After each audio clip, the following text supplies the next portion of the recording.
Alright students, till the previous video we have discussed about the calorimeter in detail. We have also discussed the law of calorimetry, also known as law of mixtures. So we are continuing with that part. With that same example, we'll see how we can continue with the numerical part, and this part is what is going to be there in your examinations. So we have discussed about the calorimeter. Calorimeter was the device which is used to measure the quantity of heat being exchanged. And here we, in the previous video we have discussed about the law of calorimetry also. This law of calorimetry, also known as law of mixtures, that we have discussed. Alright, taking the same example. So this was the calorimeter. We are not making it the detailed part. There was this thermometer which is being inserted into this calorimeter. Alright. So initially there was the cold water which was present here, and the temperature was noted by the thermometer, and that temperature was written as T1 as 10 degrees Celsius. So this was T1 as 10 degrees Celsius, and it was of cold water. It was for cold water.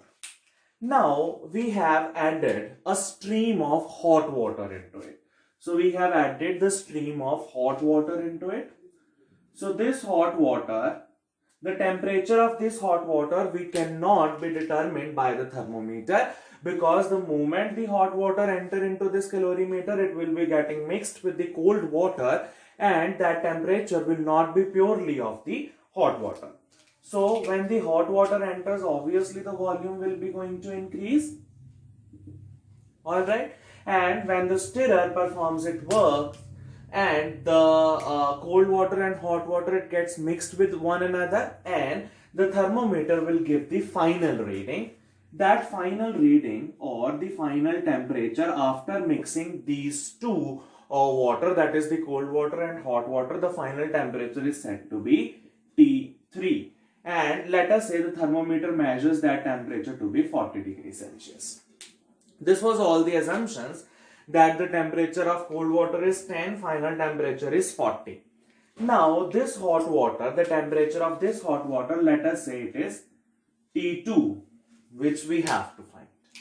Now law of calorimetry says that heat lost by a hot body is equals to heat gained by the cold body. Here the cold water will take up the heat from the hot water, and the hot water will lose the heat to the cold water, and at a time when they will be reaching at this temperature, there will be an equal quantity of heat being shared. Alright.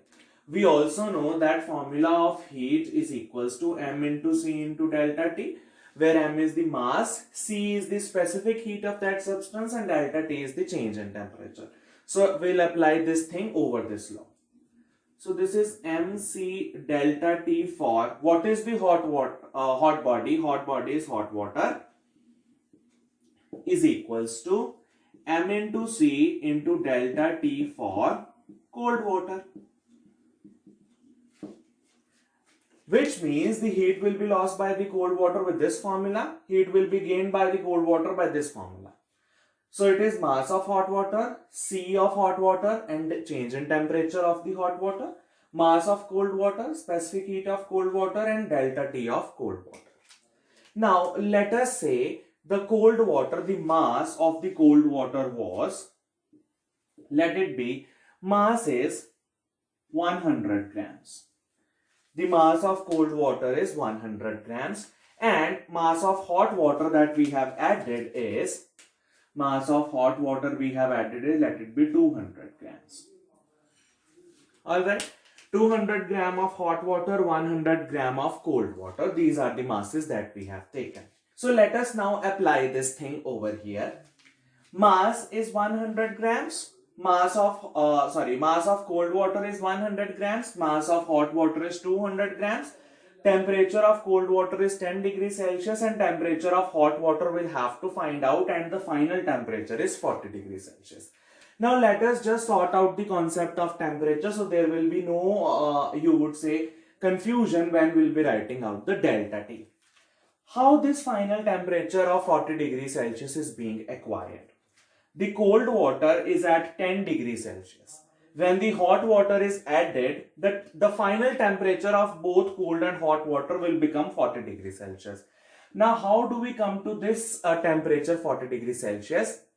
This cold water will gain some heat and will increase the temperature to 40 degrees Celsius.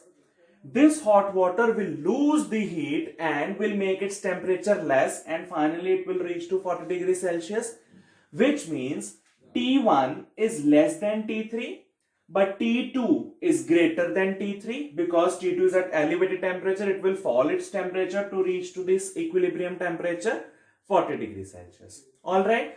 So when we are writing the change in temperature for hot water, we'll have to subtract the more quantity, we have to subtract the less quantity from the more quantity.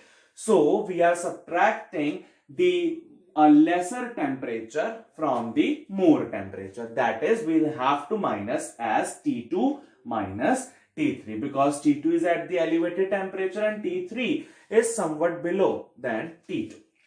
In the case of cold water, it is simple. We'll have to minus T3 minus T1. So 40 minus 10 will be the change in temperature of cold water, and T2 minus 40 will be the change in temperature for hot water. So we'll have to subtract the lesser quantity from the bigger quantity. Alright. So mass of hot water, will have to write everything about the hot water. Mass of hot water is 200. Now, specific heat.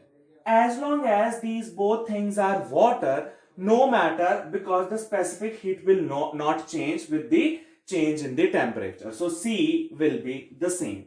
So we'll write C of water, whether it is hot or cold. Now, change in temperature for hot water, that is T2 minus T3, which is 40, because this is the bigger temperature, this is the smaller temperature. So T2 minus 40. Alright. This would be the heat lost by the hot body, that is the hot water. Now, equals to the heat gained by the cold water according to the law of calorimetry. So what is the mass of cold water? It is 100 degrees Celsius. So this is the final temperature. So let me write it here. This is the final temperature. Mass is 100 grams. C is Cw, because again it is water. What is change in temperature? Change in temperature is 40 minus 10. Change in temperature is 40 minus 10. So heat lost by the hot body is this, heat gained by the cold body is this. Now there is a calculation part only. This Cw and this Cw will cancel out each other. So how can we have to solve this? This is 200 into T2 minus 8000. 4 2s are 8000 equals to, this is 100 into 40 minus 10 is 30. So again 200 T2 minus 8000 equals to 3000. Alright, just this is simple. 200 T2 equals to 11,000. Alright, from here it is easy. T2 comes out to be 110 by 20, which comes out to be as 55 degrees Celsius. Alright, so T2 comes out to be as 55 degree Celsius.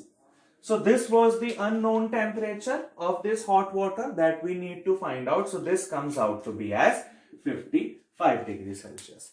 So this is the final temperature T2 as 55 degrees Celsius. So this is the final temperature T2, 55 degrees Celsius. We have to find out the unknown temperature. So unknown temperature is 55 degrees Celsius. This is how we'll have to move the entire numerical problems. So what are the different things or different measures that can be implied over here, or what are the different kinds of numericals that we are going to get? Here, there is the same quantity or the same type of substance, that is water.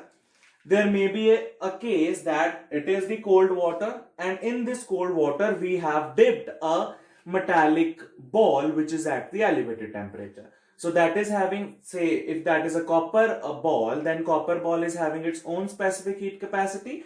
So we'll have to take that into consideration, and there will be some more thing which is being asked, like calculate the heat lost only, calculate the heat gained only. But we'll have to apply this thing in order to find out an unknown temperature, and then we can find out anything that they have asked. So the law of calorimetry will be applicable in most of the problems. So here we know now T1, we know T2, we know T3, we can calculate any heat because Q equals to mc delta T. As long as we are having the temperatures, we can find out anything. Alright, so this was the basic of the numerical problems of the calorimetry. In the next videos, we'll be discussing 2 or more numericals like this, and then we'll move forward to the next part of this chapter.